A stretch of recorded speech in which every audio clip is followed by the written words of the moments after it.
So we're going to introduce first, I'll introduce your moderator, who is Joe Baird of Rumiano Cheese, and then the panelists will go ahead and introduce themselves. And Joe, will put Joe here. Okay.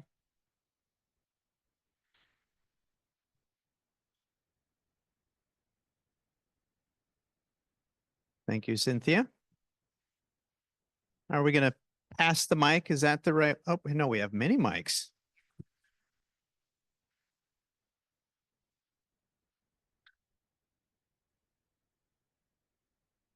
Well, first of all, thank you for coming to this event tonight. The future of food. I think you've had other futures, but I'm excited to see this crowd about food, and I would extend that to say food and everything that it touches. And first of all, that starts on the farm. So the number one state in the nation and really the world's leader in agriculture. And then, you know, what you're doing really is a part of that. So fantastic. I think the other thing that excites me is if you look at across the world, you know, farmers and food related people are aging out and retiring. And so we've really struggled to really find passionate young people to be involved in this space. But clearly that's changing. You know, we're seeing it all around, actually all over the world, dramatically over the last 5 or 6 years. So just really thrilled to be here and part of this movement, and excited to see what you want to do. But first, let's hear from maybe some intros from our panel. Yeah, my name's Brad Ledford. I actually am an alumni from here. I started my company I run now on a little table that used to be right over there about 5 years ago. But I run a company called Avana. And like I said, started it my senior year of college. It's a RTD line, so it's like a canned cocktail. So it's kind of like High Noon, if you've seen that before. But it's all organic and it's tequila based. So we were the first company to ever organically can tequila. And then I brought that to Whole Foods, Kroger, Albertsons, and we're in a little over 3,000 grocery stores across the country. Jane? Hi, everyone. I'm Jane. I'm the founder and CEO of Dallas Foods, and that's a TH, not D. And we're cultivating high protein mushrooms that taste like chicken. So our vision and mission is to provide sustainable and resource efficient protein source to everyone. And we're really excited to be on our way to doing that at commercial scale. So, and prior to that, I worked in food, consumer tech, and financial services for about a decade, leading data science and strategy. And I studied political science and economics from Harvard. Nice. G'day. I'm Angus McCrabb. Lovely to meet you all. I'm the head of global operations at Future Foods. We're one of the largest virtual restaurant companies in North America. We've been operating for about 3 years here in the US. And then I actually grew up on a farm in the middle of nowhere in outback Australia, and then have spent the last probably 8 or 9 years of my life working in digital food marketplaces, kind of scaling out Uber and Uber Eats across Australia and New Zealand. And then more recently at Future Foods, you know, we work with a bunch of local restaurants all across the country to be able to bring compelling new consumer-facing brands that can help them generate more revenue and be able to grow the amount of their business that exists on online marketplaces. So really, really at the core of where a lot of food is kind of meeting consumers in new ways, and a lot of these marketplaces driving a lot of the shifts in kind of what consumers are looking for and kind of what we expect when it comes to convenience, which brings a heap of opportunity. So, cool. Hello, everyone. My name is Duc Hui Chuan. Up until a year ago, I didn't know anything about the food industry. So I accidentally fall into the food industry. My background is it's aerospace and transportation, some of these things, and also data. And the company that I'm with, the startup that we started, it's called Flavor Hawk. And our goal is to achieve 2 things. One is to become a little bit like Spotify for music, where they feed you, you don't have to figure out what you want to eat. Our platform will tell you what you're going to like. So that's one. And the second thing is we want to map up the world's, we want to become the world's flavor profile for individuals, and using that data to transform the food industry. So it's where we apply AI into the food industries, and the industry that we see that is fairly traditional. So we've talked a lot with CPG, restaurants, like restaurants owner, for example, their focus is on making food, not innovation food or some of these things necessarily. So we're hoping to use our data set to be able to help companies innovate. Great, thank you. Well, let's get this party started. Jane, do you mind if I start with you? Yeah, All sure. right. Last time I checked, you're in the alt protein space, I guess we'll call it that. But Beyond Burger is down 96% from its peak. We're post hype cycle. What the heck were you thinking about getting in this space, and why do you believe it's truly a really great space? Yeah, for sure. So a little bit of personal background. I've been plant-based for 9 years for various different reasons. I started out because of ethical reasons, and then, I quickly learned about the environmental impact of animal agriculture and then the health benefits as well. So it's been, a difficult time for alternative protein industry and plant-based industry, for various different reasons. One, I think, there's been some misinformation out there on nutrition, and, the ultra processing narrative has been spun off by the incumbent industry in certain aspects. And consumer preference has been changing a little bit. I think people are now becoming more interested in whole food-based nutrition and protein as well. So there's various different trends going on. But for me, how I see it is that we have to move away from animal agriculture a little bit and gradually, because, the climate impact of animal agriculture is something that cannot be ignored. Animal agriculture contributes to 1/3 of global greenhouse gas emissions. It uses 70% of global freshwater withdrawals. These are something that we can't ignore. So I think, with this climate impact that we're seeing, and also consumers being more open to, eating more sustainable food sources, I think this is a trend that's only going to go up. But, with anything, there's an adoption period. So I think it's just kind of that period that we're going through. But eventually, I do see the alternative protein industry as well as the mushroom industry, which is it's not exactly the same, because I'm literally growing mushrooms, and we all know that mushrooms it's just produce. And so, that whole food trend is only going to increase from my perspective. Great, thanks. We're going to stay with you. So because so we went through this kind of shakeout in alt proteins, and but still, I mean, your concept's great, and it's clean ingredient on trend. I mean, it's just a lot of goodness in terms of what you're doing. Given the difficulty of kind of the market adjustment, how do you think you're going to find capital for a solution like yours? Yeah, so this is what I meant by mushroom sits in a slightly different category.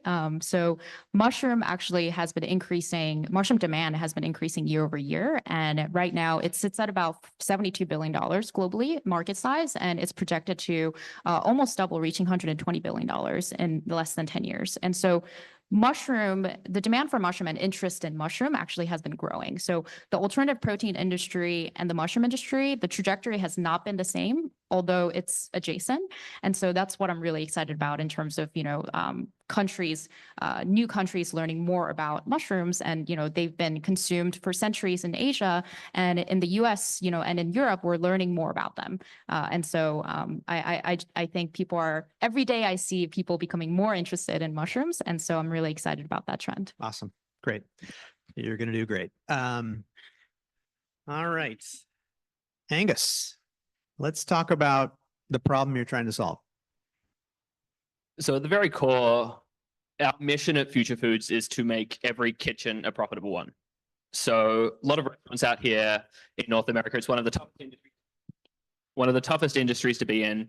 But things like COVID really, really shifted what that business looks like.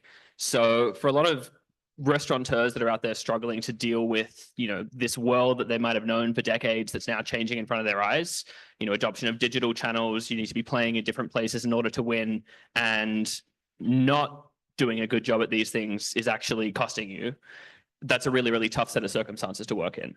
Cost of labor in particular is one of the biggest influences that affects every level of the value chain, from raw cost of ingredients, but essentially anything you use in the process of bringing food to market all gets more expensive, and the ability to access it becomes a whole. So we essentially look at all of these problems that a restaurant is struggling with, and then we have almost a franchise style business that allows us to work with a really, really large number of restaurants to leverage that scale to solve some of these problems with technology, and then to be able to capture that benefit that we're doing in solving the problem and kind of sharing that with all of the restaurants that we work with. So very much putting ourselves in the same shoes as restaurants all over the place, dealing with a pretty rapidly changing world, and doing everything we can as a collective group to be able to give a little bit of benefit to each of them. Great. The restaurant business is generally perceived as a miserable business to be in. Low margins, difficult conditions, the failure rates off the charts. I mean, in your early adoption of kind of your solution, what do you, in quality, both quality of life and quality of earnings for, your restaurant partners, how would you describe that? I think if you think of all of the tough things that you go through to be in the restaurant industry, think about how much you have to really love it for it to be worth it every single day to step into the kitchen. I think that sense of love and passion for kind of what they do for feeding people, and at the very core, eating and nourishment is it's a very innate to human nature. So it's something we all identify with. That kind of passion manifests particularly in a lot of the people we work with in a desire and kind of a recognition that they need to innovate. But often it starts with a question of kind of, what does that look like? Where do we go? And it's very, very tough being in the kitchen, but having to nail all of the sides of the tech is also really challenging. So one of the benefits that we bring to the table in working with lots of different types of restaurants is when we build a restaurant brand, when we develop recipes, when we kind of build this offering for a consumer, backed with a lot of data telling us what people are looking for, we can bring a lot of the benefits you get from having a successful restaurant brand to a kitchen and leverage all of the lessons we've learned across the way with every different kind of restaurant. So basically really easy to plug and play these models. The ability to talk about, for example, a Sunny and Finds breakfast burritos is one of our breakfast brands. For a restaurateur to be able to realize that they can be profitable at breakfast time when they hadn't even thought of opening the doors before lunchtime, proven right with a heap of confidence behind it, allows them to take a couple of other risks when it comes to their business to feel a little bit more confident about what they're doing. And I think that's something that our scale really brings to the table, and something that tech is at the heart of. Great. Thank you. Brad, you're in the tequila business. You and George Clooney. Me and George. way Yeah. back. Yeah. And, you've got that going. He sold it for $1 billion. I think yours is clearly, you've got that in your sights. Poppy just sold another, kind of another beverage business for almost $2 billion. To kind of help our audience think about how you actually find these niches. And, we talked before about when we see them, it's probably too late, but maybe just kind of talk about kind of how you got in front of this one. Yeah, absolutely. I think it's extremely important because, kind of like to your point, right now, if you wanted to start another Poppy, it's possible, but it's definitely going to be a little bit harder. Now, if you can catch the tide when it's rising, right? All boats go with a rising tide. You're going to benefit a lot better than when you're trying to play catch up. So for me, when I started Avana, our category is adjacent to a category that was really exploding 5 years ago. So 5 years ago, it was hard seltzer was really popular. So White Claw was blowing up. I think Truly had just come out.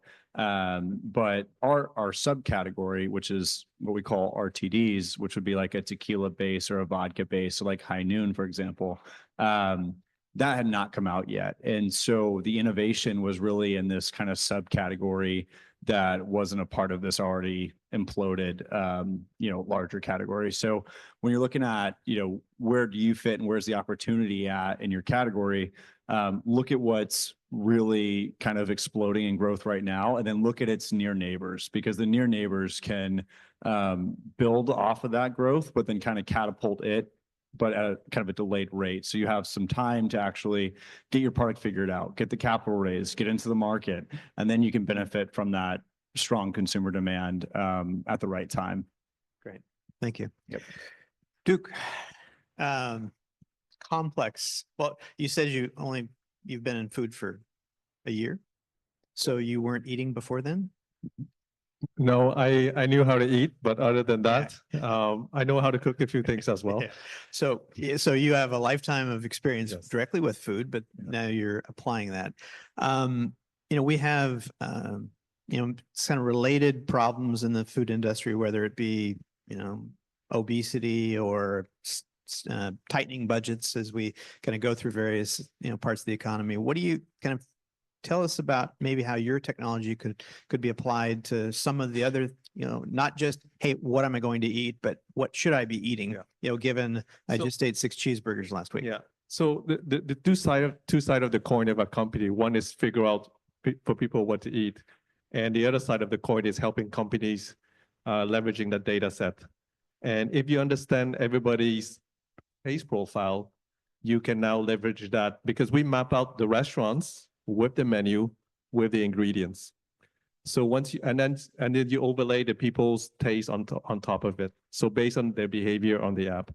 And so now we have the data set that tells you exactly what you like, what you don't like, and what ingredients you tend to gravitate towards and what ingredients you don't like.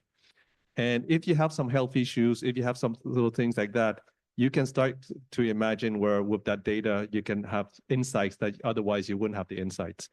So you can filter out by certain type of ingredients that you know has health benefits.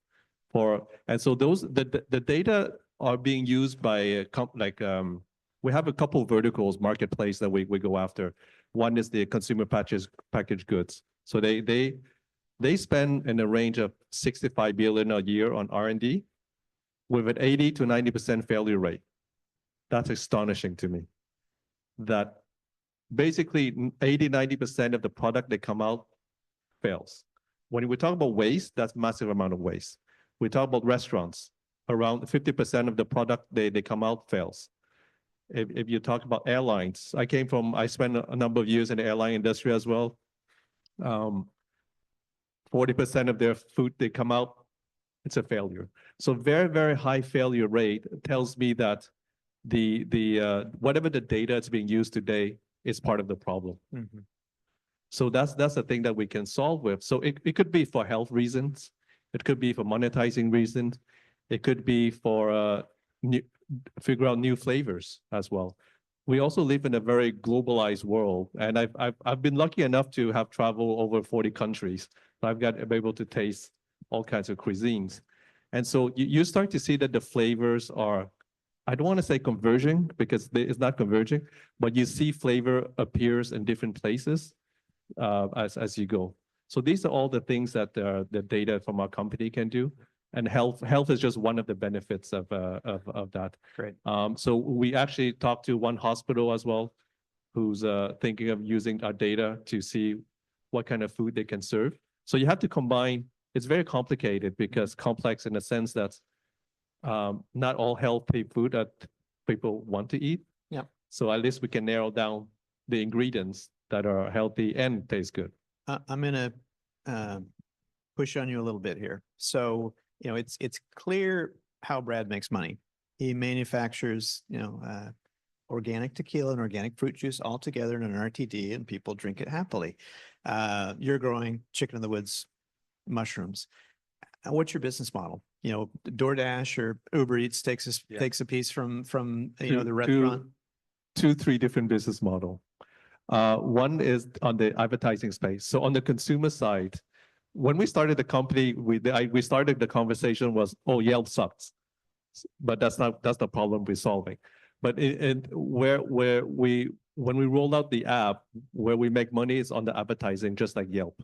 So you drive the customer to the restaurants, but we can be much more precise because Yelp, it's a rating on the restaurants, not a rating on what you like. We can for the restaurant itself, if you sell spicy chicken sandwich, I can send you the people who like spicy chicken sandwich very precisely. So it's much more precise than Google Ads, Facebook Marketplace, Yelp, anything like that, because we can narrow down exactly what the person that likes what you offer directly to you. So that's one business model. Great. The data set, we are selling the data set at the company like CPG, airlines, hotels. People who are not familiar with data marketplace, the data set could be a couple thousand to a couple 100,000 to a couple million, depending how large the data set is. Right now, we're a startup, so our data set is still small. But I think you can imagine consumers packaged good companies who spend $65 billion a year with 80% failure rate. And the way they do it today is they do market research, focus groups, survey, all these things. And those proven to be not working with the 80% failure rate. So that's the data set that we're selling as a secondary. I don't want to say secondary, the other side of the coin. Great. Yeah. Thank you for clarifying. And I think it's important for folks to understand these various businesses. Maybe let's talk about the competitive landscape and where you all fit and how you believe you're going to win. We'll come back to tequila. Sorry, we're gonna go That's what they back always say. to back to you, Angus. Wonder just raised $700 million. It's going and blowing. Sounds like a big elephant in the room. Kind of help us understand your business and where you fit and how you're going to compete. Definitely. So who here knows Wonder? Who's heard of them? So Wonder might have experienced. Did you order there? Did you get food there? Okay. So Wonder, it's essentially think of a ghost kitchen. So this is a company that makes a bunch of different food. They have a bunch of different food brands, and you can kind of walk into this almost food court and be able to get a whole bunch of different types of food from Wonder. You can also order through their app. They're kind of a really good example, taking on, you might think of them going up against Uber Eats or DoorDash or someone. But all of the main delivery apps are just a marketplace. So they're kind of the platform, and then they have a restaurant and a consumer, a courier in the middle. They take fees from everybody to make it work out. Wonder, on the other hand, is actually developing the food. So it's a very, very highly performing business in the East Coast of America. And they have a bit of a hub and spoke model where they've figured out how to produce all of the food for their brands using electric only cookers. Basically, about half of the time, they do a bunch of that in a commissary kitchen and then can ship it out to all of these little spoke shops. And the quality of the food, as a result of all of the innovation they've been doing around the actual production side, means that they have a really scalable, really cost-efficient way of bringing great food to people that want it. They're so successful now that they've just bought Grubhub, which used to be kind of the flip side of the big app with all of the power. So when we look at it, I think firstly, there's a lot of validation that business models that are looking to, improve quality or cost efficiency of food and are able to do it in a tech-enabled way that is scalable. There's a lot of validation from the market that that's something that's of value.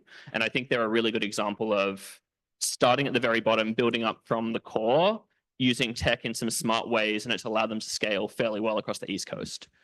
We, on the other hand, are much more of a large business. We work with about 2,500 restaurants across America.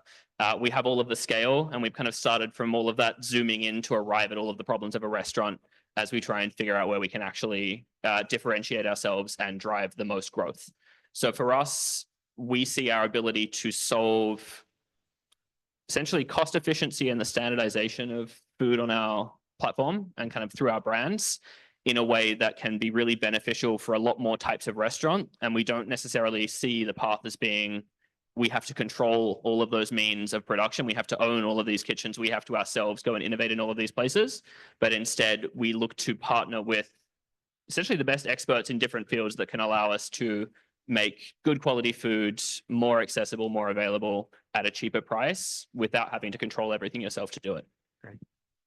Thank you. Just background Wonder, the entrepreneur built diapers.com, sold it to Amazon. Then he built jet.com, sold it to Walmart.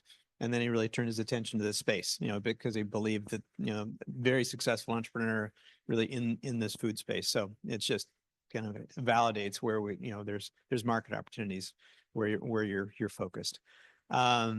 Jane, great space, clean ingredient, on trend. You've got companies like Meaty, which is great and rising. Kind of help us understand, where you see yourself competitively positioned in the space and how are you going to win? Yeah, great question. So a little bit of difference with meaty is that meaty, it uses mycelium, which is the mushroom root. And so that's mycelium is one of the new ingredients that have been coming up as part of the food science and food tech, is that it's the packed nutrient packed part of mushroom that is the mushroom root, and people are now realizing, oh, we can use that as a food source as well. The kind of mushroom root or the mushroom strain that is used by different companies varies a lot, and so there's the nutrition implication there as well.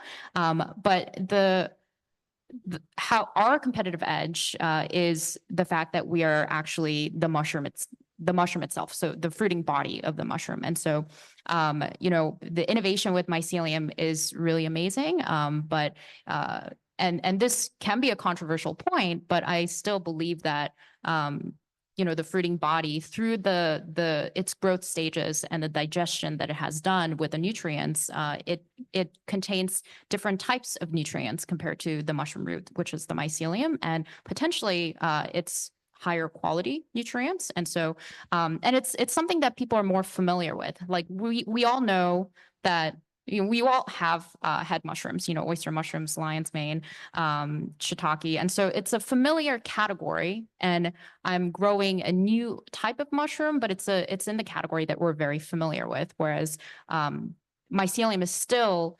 categorized as a novel ingredient. And so, the regulatory landscape is also very different there. So some of the competitive edges we have there as well. Great. Just a little personal story. So I have a plant-based son. Well, I guess that sounds weird. I have a plant-based son. My son is plant-based, maybe that, and has been for 18 years. And, he's forages mushrooms and he said, I'm finding this chicken of the woods. He was in upstate New York and said, what do you mean chicken of the woods? There's a hen of the woods mushrooms. I'd never heard of chicken of the woods mushroom, but apparently it is the best thing since sliced chicken. But how do you intend to kind of drive brand awareness, if you will, around this incredible plant? Or I know it's not a plant, it's kind of an animal, kind of a plant, fungus. Yeah. And so, like you said, there's a lot of people who actually know about the mushroom already, and who have gone foraging, and people who have known about mushrooms or who are mushroom enthusiasts, they already know about this incredible mushroom. So the one strategy for me for brand awareness is actually partnering with people who already know about it and who are already enthusiastic about it. So chefs and restaurants and potentially food influencers who are already posting content about chicken of the woods. That's sort of my first avenue of marketing and brand awareness, establishing that. And but the other part is partnering with these ambassadors and actually educating the public on these amazing mushroom, because I'm well aware that not everyone is a fan of mushroom. And so some people, and even myself, I actually can't eat certain types of mushrooms because of the slimy texture, and sometimes the umami flavor is too strong. But for chicken of the woods, I love it because it actually is very different. It's actually not like any other mushroom. And so educating the public on this new sort of characteristic and new type of mushroom is going to be really exciting. But I think that's the other piece of brand awareness, is that, we have to let people know about this is a new mushroom, all the benefits, health benefits, not just the protein, but the fiber, immune boosting compounds, but also the fact that it's actually a little bit different. Actually quite different from the mushrooms that we're all familiar with. So I don't know. Has anyone hit the Mexican buffet yet? No? Have you Not yet. tasted the chicken tacos? It's actually chicken in the woods taco. No, it's not. But I wish. But next time. Brad, you talked a little bit about how you found a niche, but I suspect that you're not the only game in town. Yeah. Who's the Coke to your Pepsi, and how do you intend to beat them? Yeah, absolutely. Well, to Jane's point, and just I think in general, when you're looking at any competitive landscape, doing something innovative on the product level is really important, because if you think about it, if I were to just come up with another tequila-based RTD and we weren't USC or certified organic and that kind of stuff, High Noon or Pepsi or somebody can just easily just outmarket us because we don't have endless marketing dollars. So doing something innovative on the product level can really set yourself apart. And it's almost a necessity because, like I said, you're just going to get out marketed. Now, Pepsi could come along and say, hey, I really want to organically can tequila and I want to do this, yada, yada, yada. And they could totally just blow us out of the market. But that's why this whole thing is kind of a rat race, right? So like Jane's doing, what I'm doing right now is we're both racing the market to get big enough to where now Pepsi's like, I don't necessarily want to compete with them. I'm just going to buy them. And that's a much easier way. They already have a proof of concept. They already have a loyal customer base. We're going to go with that. So for us right now, our biggest competitor is High Noon. When I actually was here as a student, I got into IBS world and did my market research, and consumer trends and everything was saying that, consumers are going to consume more health consciously, and in the drinking space, which is interesting because alcohol is not good for you, right? But even people that drink alcohol are going to drink more mindfully and more organically and that kind of stuff. And this was 6 years ago. And actually lower ABV, which was, at the time when I was starting this company, all my college buddies are like, oh, you got to make it, 10%. We got to make it like a really heavy alcohol drink. But everything on the marketing research was saying the opposite. And now today, non-alcoholic products are booming, right? So it was spot on. But yeah, so sticking to our guns with that innovative edge on the product level has honestly saved us. I don't think we would have any of the success that we have today if we didn't stick with that, even when it was not necessarily the easiest route. Thank you. All right, so let's tell some war stories and to our some entrepreneurs, some potential entrepreneurs about fundraising. Maybe Jane, you want to kind of your point of view in terms of how, you've got an early stage company, what your path you believe is you're going to go down in terms of your fundraising. Yeah. Fundraising is tough. It's especially tough in the current climate. And it's tough for all industries, or all types of companies minus AI.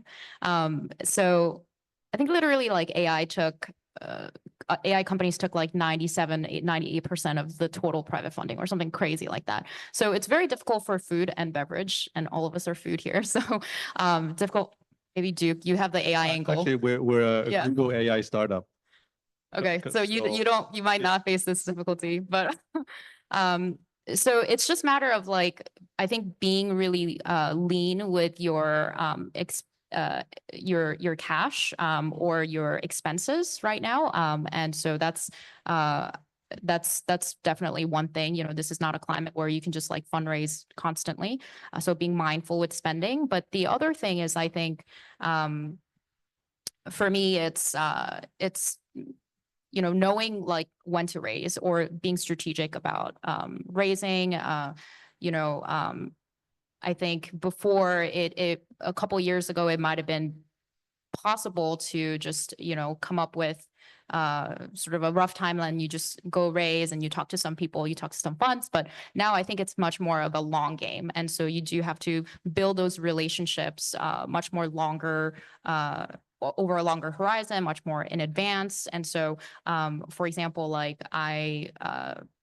I'm just about to close my angel round, and it's been difficult, but it's also kind of given me the necessary capital to do the things that I'm doing right now, which is really amazing. But I'm thinking about raising more capital, not currently, for even if it's not right now, but what I'm realizing is that, with a business, you just have to constantly raise. And that's I'm sure, Brad, you can talk about it too, but it's just constantly raising, constantly building those relationships, and it never stops. And so it's you kind of have to parallel process the traction, the operation, the business building with fundraising, and knowing and building the network with the right people who are interested in this specific space. Because I've gone to generalists and they're just not really interested because they're looking for AI companies.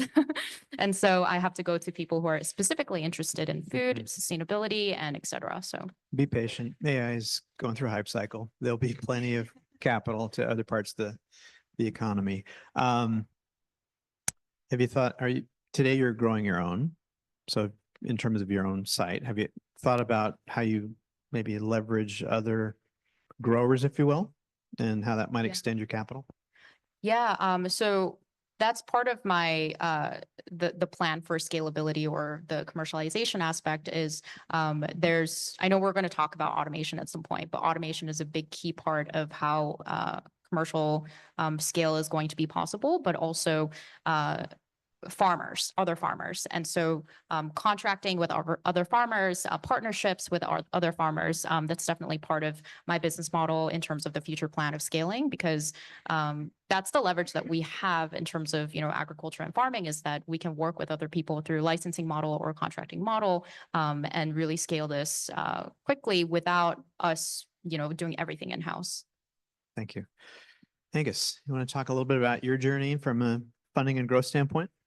Yeah, so I think we're in a slightly different position. We're more of a scale up size. So, we still put our hand out to go fundraising just with, a bigger ask a lot of the time. But I think the conditions lately for us really forced a lot of due diligence around what we chose to do, kind of being very deliberate, very intentional with where we choose to play and where we don't. I think there's always the potential to do anything, put a bunch of smart people in a room and there'll just be endless opportunities of things they think of, the things we could do. So for us, we actually had to develop a really rigorous way of figuring out how to say no to a lot of it. And to then, for the things we chose to do, take them really deeply, be really judicious with them. And kind of, when you have to be a lot more conscious of resources, not being able to burn money like it's going out of fashion, it forces you to build really well, forces you to really care about the decisions that you make, and kind of, if you can make something work in a way that's really lean and really efficient, it's also really scalable. So the same kind of sets of things that you might focus on when you're trying not to spend a heap of money, trying to preserve your runway, not investing where you don't need to and throwing good money after bad, as is often the case when the money is free and VCs are giving it out like candy. But the things we ended up building when we really focused on it and really kind of drove ourselves to be better operators, build better systems, better processes, to automate more, to be more lean in everything we did, turned into a system that when the market started to shift a little bit, we could actually scale much faster than we could before. So there's a lot to be said about kind of recognizing the time and the environment, knowing when it is a time to kind of hunker down and really focus on being really, really good at the things that you need to, versus all of the, kind of being able to say yes at a bunch of things and kind of being okay if a bunch of them fail and you kind of burn a bit of money. Thank you.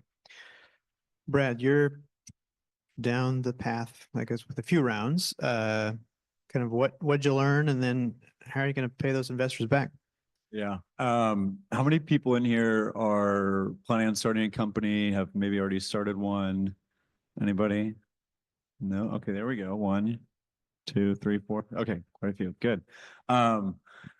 Yeah, so I'd say in the beginning, I started my company by I had a Jeep Wrangler and a motorcycle. I sold the Jeep Wrangler, and that was my bootstrap money. And then after that, I did our first round, but it wasn't enough to really live off of, but the company needed full time.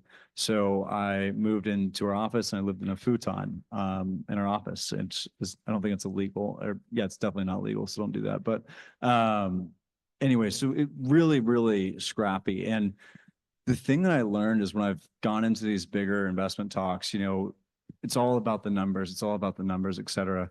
But then when you're sitting across from another human being and you're able to tell them, hey, when I first started this, I went without. I lived in an office. I did X, Y, and Z, for our Whole Foods.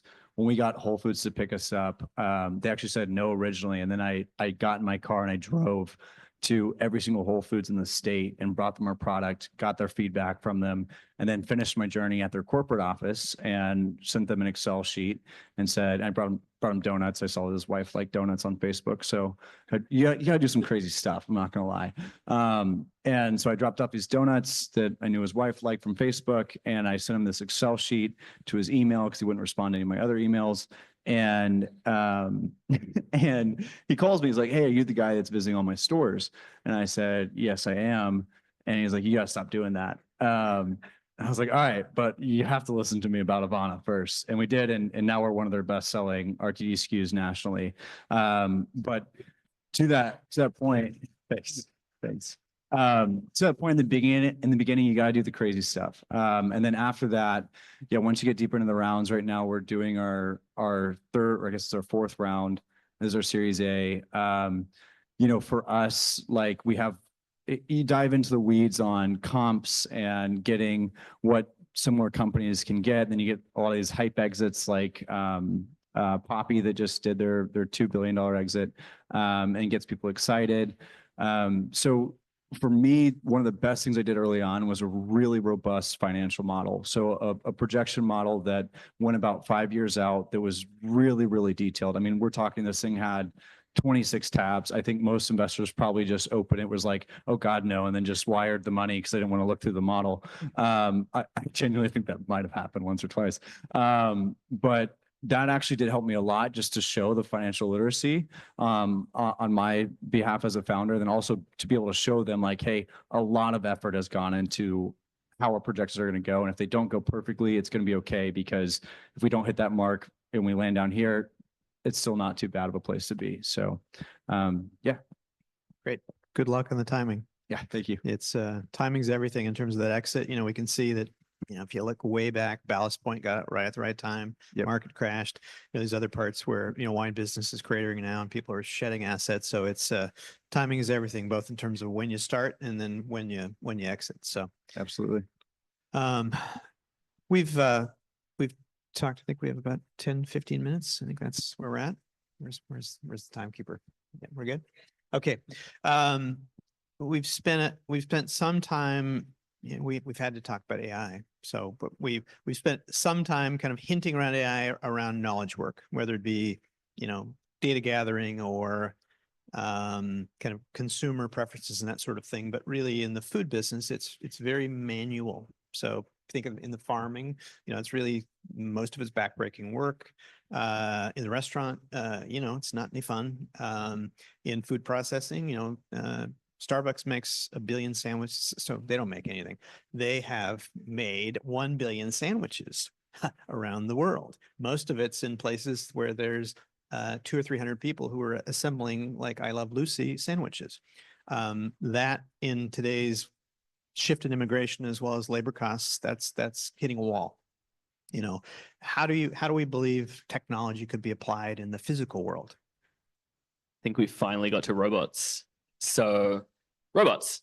Food's an awesome place to be in. At the end of the day, global demand for food is increasing. It's tied to the population's growth rate. So as long as we keep growing as a species, like the demand for food is going to continue to grow. But the resources that we can use to fulfill that are finite. So we kind of end up in this position where we have to, we're going to keep going as a species on this planet, figure out how to be more efficient, to be more productive, to be able to feed our population in better ways. And, there's evidence of cooking for the better part of 2 million years, certainly the last 300,000. For as long as we've been doing that, there's kind of always been a cook in the equation. There's always been a person until quite recently where robots are now starting to get into the mix. So a lot of the robots you'll see now are there'll be anything from looking a little bit humanoid, but it's a robot that's been designed to exist in a kitchen built for a human. So as you first get to this kind of new technology, new way of solving the problem, you look at the same kitchen, it's still there, and then you take out a human and you try and put a robot in to do it. And there's a bunch of different things the robot can do, but practically it's replacing the human, and that's kind of level one. When we start getting to the clean sheet builds, where we start to look at, I need to produce a bunch of food in a given kind of physical location, but that's kind of all the specifics you need. How do we build the kitchen? How do we build the process? That's when you start to get into some really interesting kind of innovations when it comes to feeding people and making food. So I think modular robots, something to keep an eye on. The ability to break down, the production of food instead of being a bunch of steps in a recipe that a human's figured out. It could be a bunch of different actions you take with an ingredient, different types of chopping, cutting, and modular systems that allow you to basically select the kind of implement or motion that you need and to put this into kind of a system of other robots that allows you to make food. Super interesting. But I think anything where technology is making us more efficient, more productive, that's kind of solving that core, ratio at which we convert a bunch of inputs into this food output.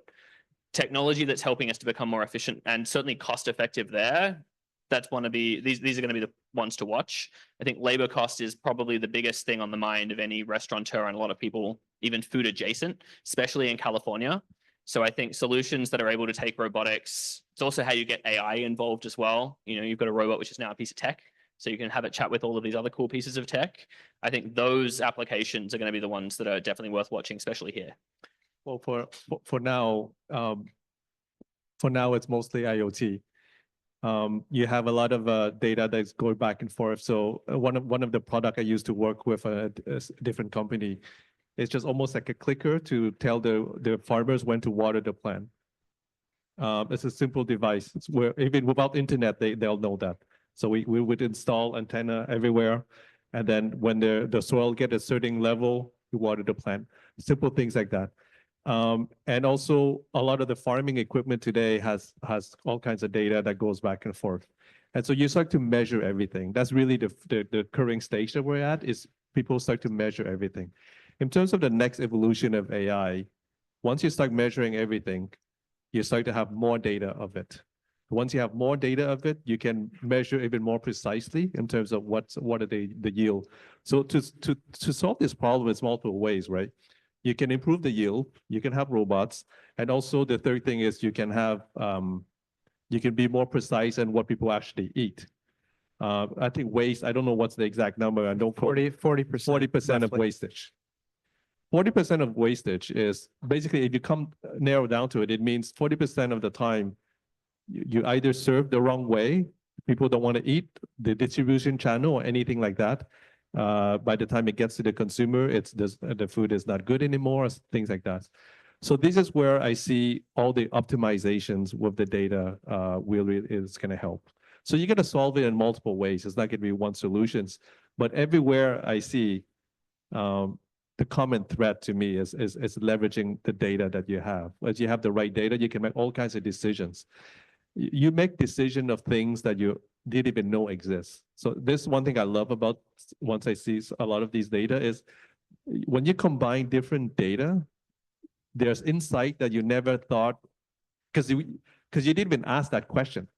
Sometimes they give you the answer without you asking the question, and that's when it gets really powerful. In terms of my perspective, so I, how the hell, what does a guy who makes cheese know about robotics? This is my second or third career. So my background is in math and computer science. I had a 25-year history in technology, kind of what was not called artificial intelligence, but it was machine learning and operation science before it was cool and sexy. If I was doing it all over again, absolutely robotics. It is really, the decision side of it is clearly, and we see that with ChatGPT, but really in terms of really where, especially in the food space, such a tremendous opportunity. We've had robotic handling and food processing, et cetera, for a long time, but it really does the same defined task over and over again. You can program a robot to do something. What we have now is with both the data sets in terms of observations, you talk about IoT, as well as think about, has anyone ridden in a Waymo? Yeah. So adaptive, right? So that's adaptive technology, so the next shift with robotics is really adaptive robotics. So how do you take things that are unusual, atypical, irregular, and how do you have a robot be able to adapt to that? And so it is all over the opportunity in food and agriculture. And so I guess I would encourage anyone who has a bent towards engineering in the physical world to think about those things. And I guess from a couple of things, one is it's tremendous opportunity. Two is the technology leaders of the world are not in the United States.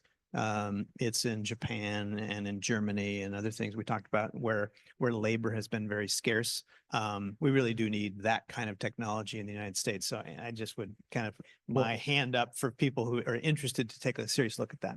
One of the things I want to add on the AI stuff, we view ourselves as AI startups, not just for the fundraising part, but actually a lot of the stuff that we're doing today in our startups was not possible 1 or 2 years ago.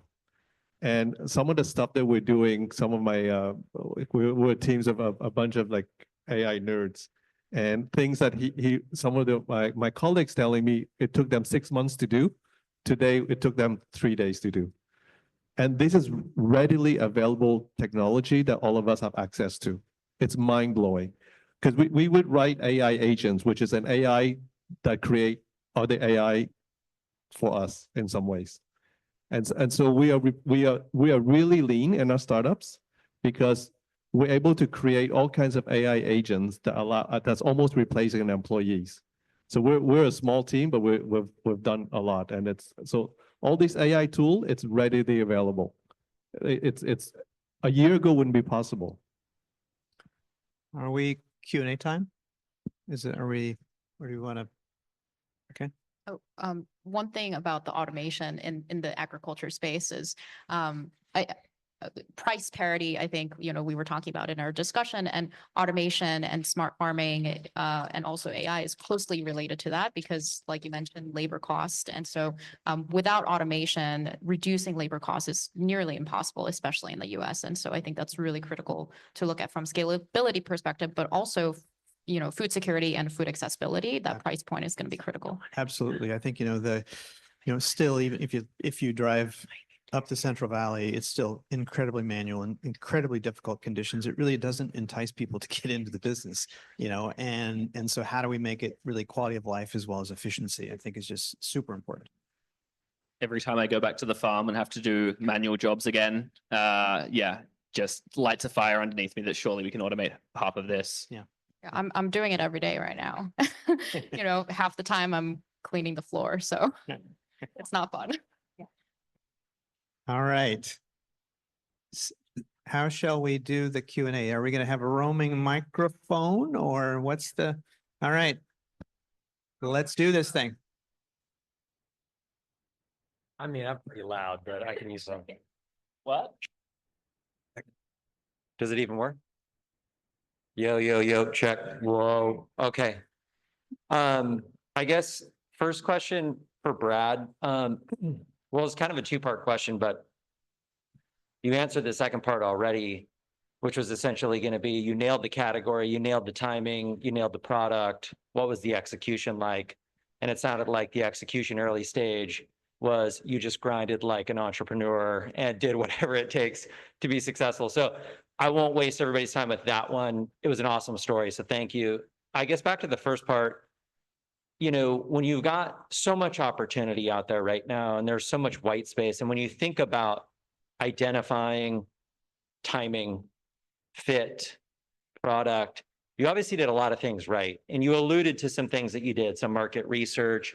I loved the adjacent strategy that you talked about. It's like, here you've got a trend with seltzer, but there's not really some tequila, RDT type stuff going on. So why not? So could you help, especially aspiring entrepreneurs who don't necessarily have the category, don't necessarily know what the product is, they're driven, they're smart. Where do they start? Do you start with blanket market research? Do you start with passion? Just love to kind of get your perspective there. Yeah, that's a great topic. So a mix of the passion and the opportunity is what I'd say is where the perfect fit lies. Because, for me, I had an opportunity with a THC beverage way before THC was big. And now looking back, maybe that was better. But it's just something that I personally, I'm not passionate about. And honestly, I would not have put in the same 5 years I put in for Havana for a THC beverage that I don't believe in, I don't drink myself. So the passion is a big thing, but then the gap, the opportunity is also huge too. Because my background was not in business. I was actually my undergrad degrees in health sciences and biochemistry, and got that from here. And so I knew nothing about business, and I purely just saw an opportunity. I saw this. The market research, which was leading towards, hey, people are wanting health conscious options. There's no health conscious options in the market. We could get a lot more innovative with this. Okay, has anybody done this yet? No. Is anybody even close to doing it? No. Okay, let's do it. So I think a mix, you got to be passionate about it because it's going to take everything out of you and then some. And then you got to have a great, kind of market fit or a solution. So there's got to be a gap in what the current innovations aren't doing. And awesome. Yeah. And just to add to that, I totally agree with Brad. What helped me when I was getting started was I created a scoreboard. And so I listed like all the ideas that I had, and there were different columns. Not saying you all have to do this, maybe it's easier to visualize, but yeah, one column was like level of effort. The other one was like level of alignment with my passion. And then the other one was like market opportunity. Love Like, that. and when I actually scored everything, all my ideas, I think I had like 10, 12 on there. It was so clear that I had to work on this current idea, and, everything kind of grayed out. And so that's one opportunity you could potentially take. Awesome. Thank you. Should I throw it? Can we throw it? Thank you. Hi, my name is Sarah Jane. This question is directed towards Jane. I've been plant-based since 2018, and I don't know if you've read How Not to Die by Michael Greger, but I read the first page so many times to people I accidentally could recite it at the end of 2019. There's a lot of misinformation about where protein comes from, and like this idea that protein only, like complete protein can only be found in animal products. How do you deal with that in the marketplace and that misinformation? I literally talk about it. So in every like pitch event that I go to, I say that, in our mushrooms, there's all 9 essential amino acids, and it's a complete protein, and how resource efficient it is to produce the same amount of complete protein for us versus beef production or versus, chicken production. So I think it's just a matter of talking about it. People just don't know. And so, you just have to talk about it in events like this. I just talked about it. And so, know about it now. And so that's just what I'm doing. I'm talking about it in my personal conversations as well. And so, and knowing some data helps. And, you read those books. And so you have, a lot of context. And so, not just like throwing knowledge at people, but just in your conversations, everyday conversations, I think it's really helpful to just talk about it. I didn't know about it until I met you, so.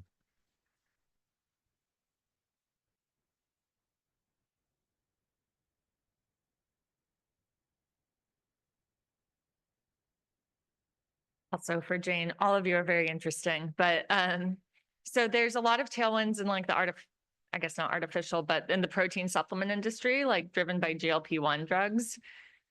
I know a little bit about your fundraising story. It seems like you're not really able to capture those tailwinds the way like protein powders and protein bars have.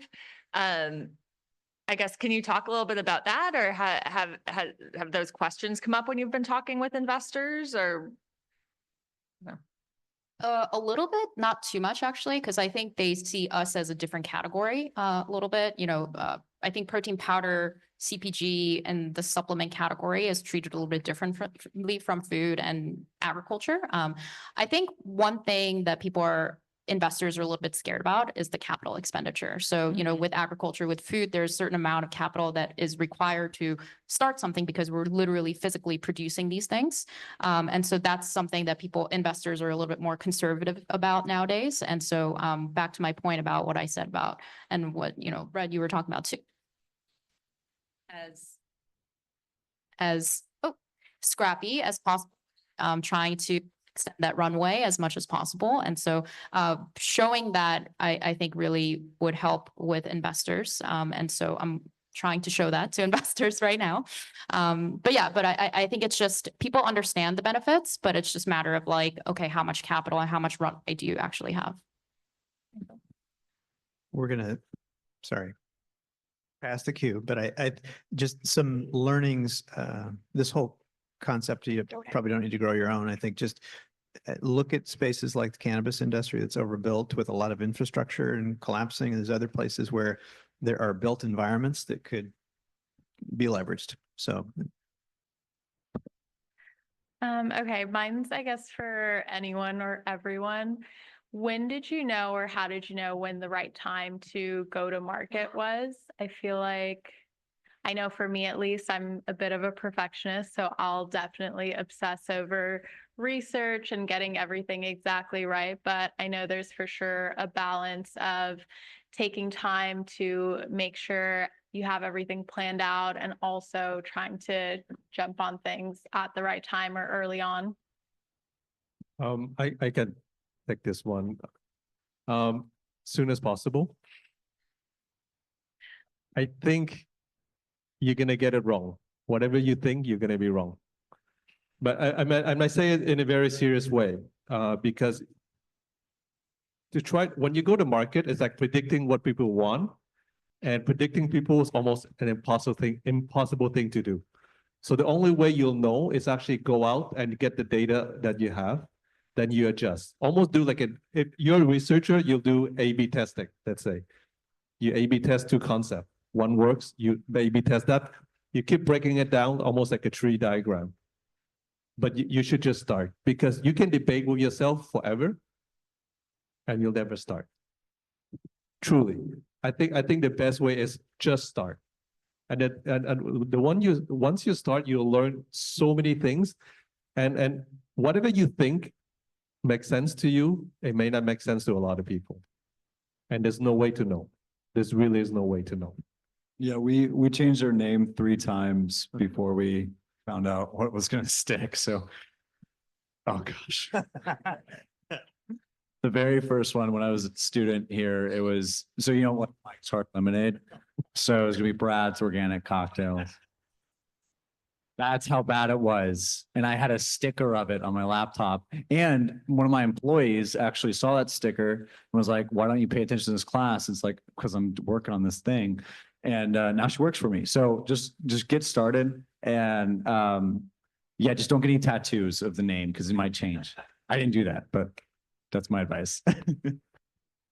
Around that, sorry, I'm going to pivot off. So in tech, there's the concept of I think SVD, crappy first draft. In making food, what infrastructure might exist in Southern California for people to create concepts? You can't necessarily build a plant, figure it out, have all the food scientists. Brad, maybe what you learn, and maybe Anu, is there anything you want to add to that?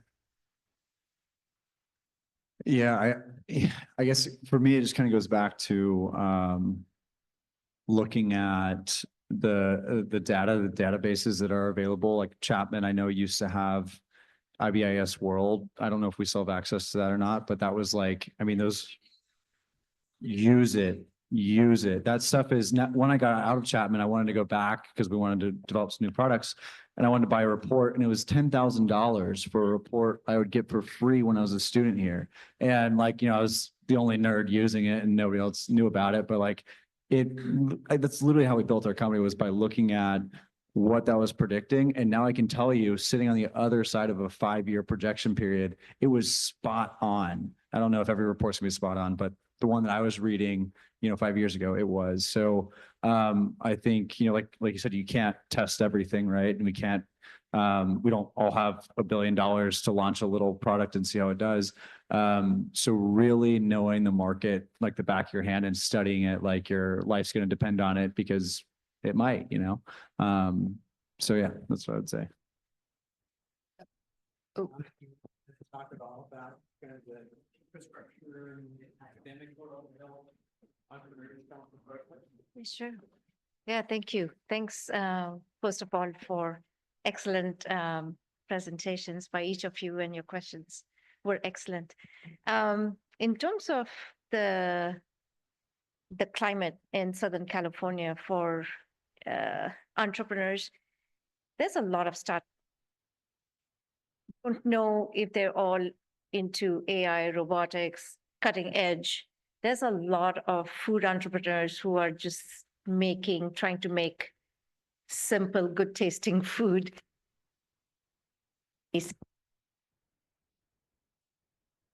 You'll see a lot more use of tools by the medium-sized companies who can afford the manpower, the people, the capital that's needed to invest into it. I mean, they're facing the labor costs, they're facing efficiency issues. But you're seeing a lot of scrap in the space. Thing is, there are like other programs. There's a lot of programs. I'm sure like Chapman also has a lot of programs, but I'm part of the UCLA Venture Accelerator. And so also trying to stay in that network as long as possible.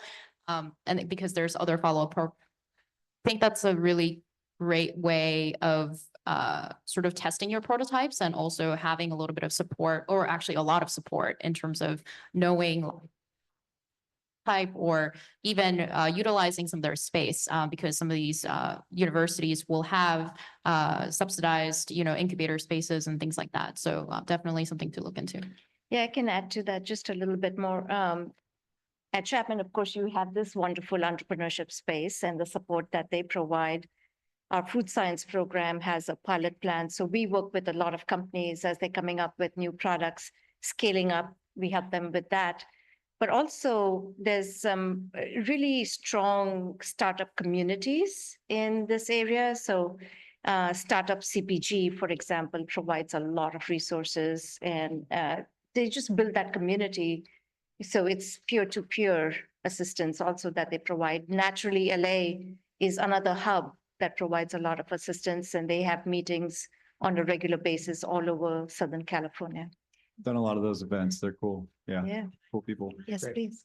Think about, in Oh. terms of, May I just add on, if you have a company that's around climate change, sustainability, anything social impact, we have Rev Hub here in Orange County that's very good for startups. And then also our fellow hub in LA is called LARTA, and LARTA supports wet lab work that a lot of food folks need.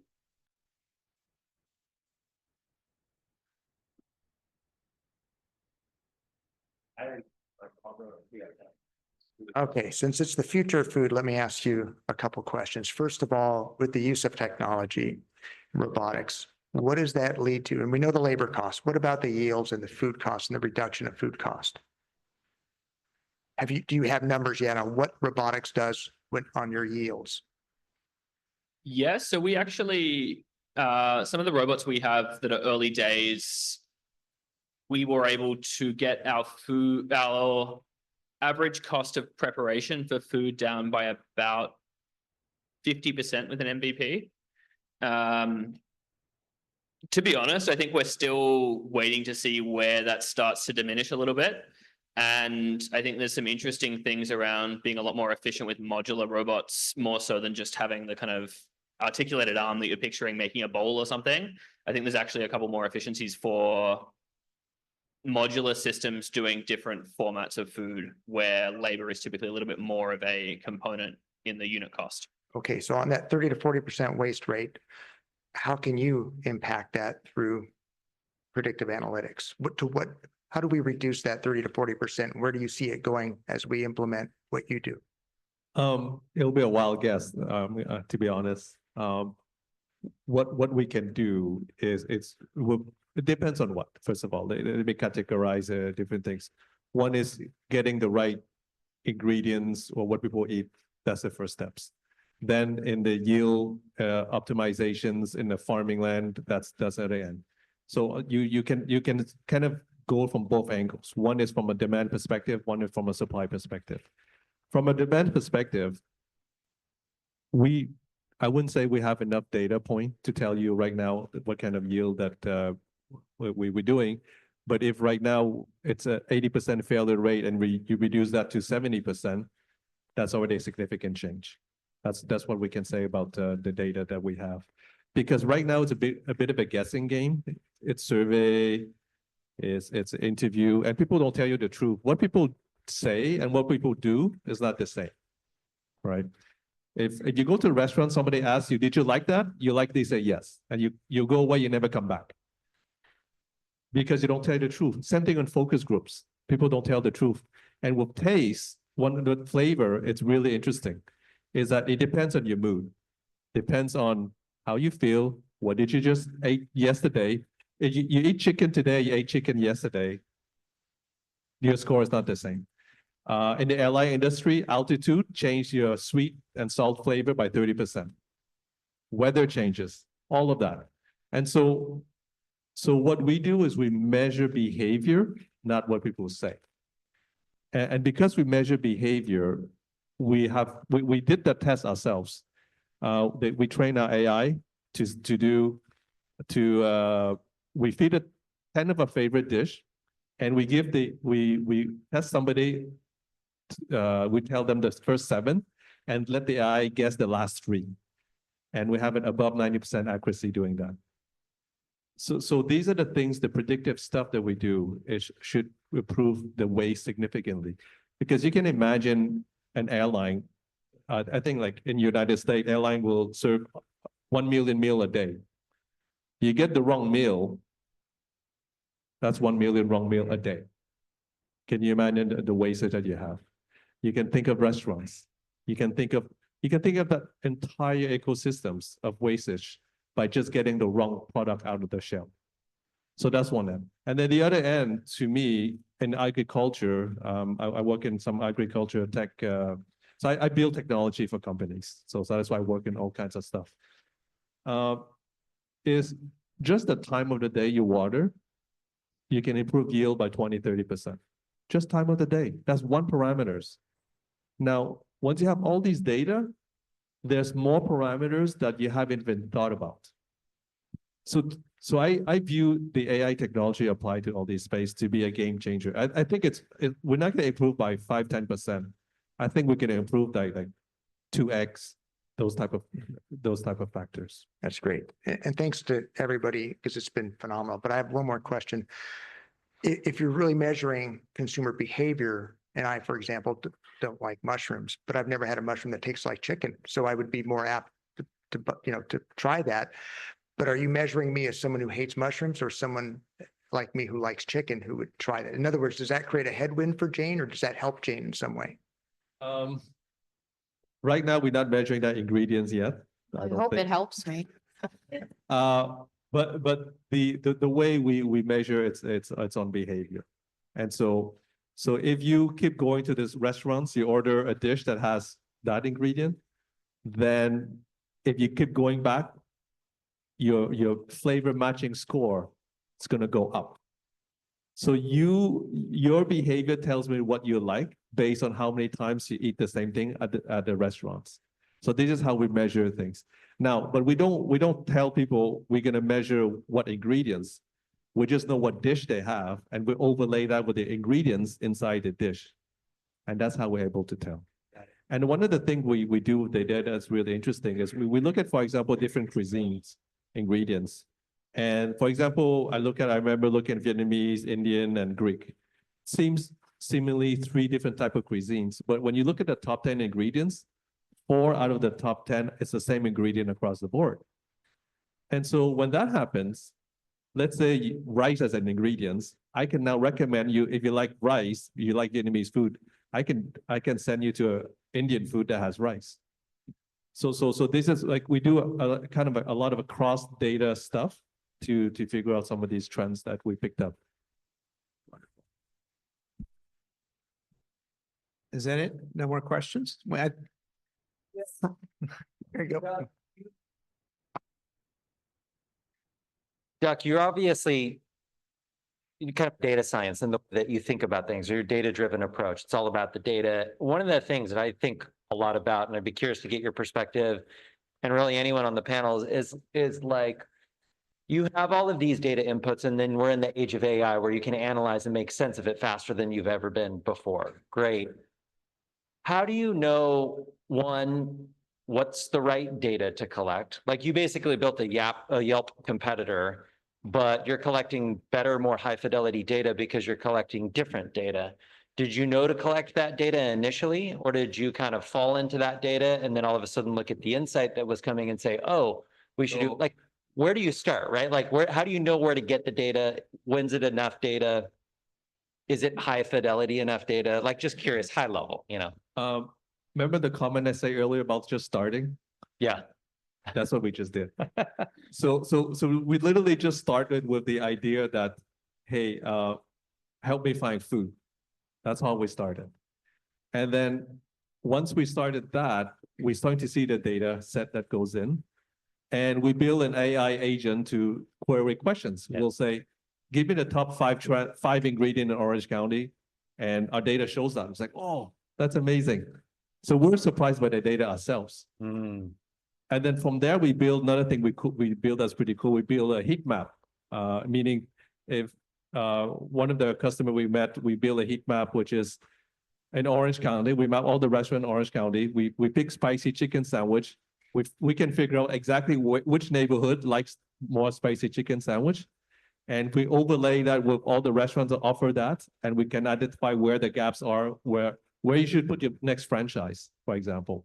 mm. So we just figure it out as we go. There was no grand plan other than, hey, let's solve this problem Start and with see the what you get. Yeah. And once you get that, we build on top of that. You can never have too much data. Collect everything, measure everything, anything you can. Like you can figure out what to do with it later. But fundamentally, it's a measurement of something else that's going on. So we sell in marketplaces, which means that I have a whole economics degree for the first time ever. It's actually applicable. And everything that is a great exam question or something that's wildly theoretical, great for the dinner table, useless at work, you actually have measurements on everything. So tech can allow you to get measurements to start to collect this data. Sometimes it takes just looking at it for a long time, changing things and seeing which way they go. But each of those measurements you can start to combine, you can compare against each other. Sometimes, it may not make a whole lot of sense, but once you can figure out what in the real world am I actually measuring here? If this number goes up or down, what does that mean? You can start to stitch that together with a few other ones. You can actually get a little bit closer to what's really going on. And, you can use AI to see things that you might not immediately be able to see. It's helpful, but a lot of the time you're still figuring out what are you trying to achieve? Right. How does the business work? How are we making money? All of that kind of stuff. And like, what measurements do I have here? So can I actually start to build a bit of a model where now I have numbers that kind of plug into my model that I'm trying to optimize or solve? Awesome.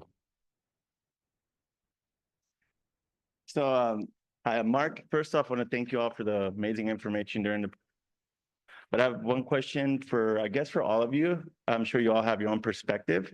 But what do you think modern consumers are more craving more? Functional health benefits, emotional resonance, or convenience? And how do you guys implement that in your team tasks?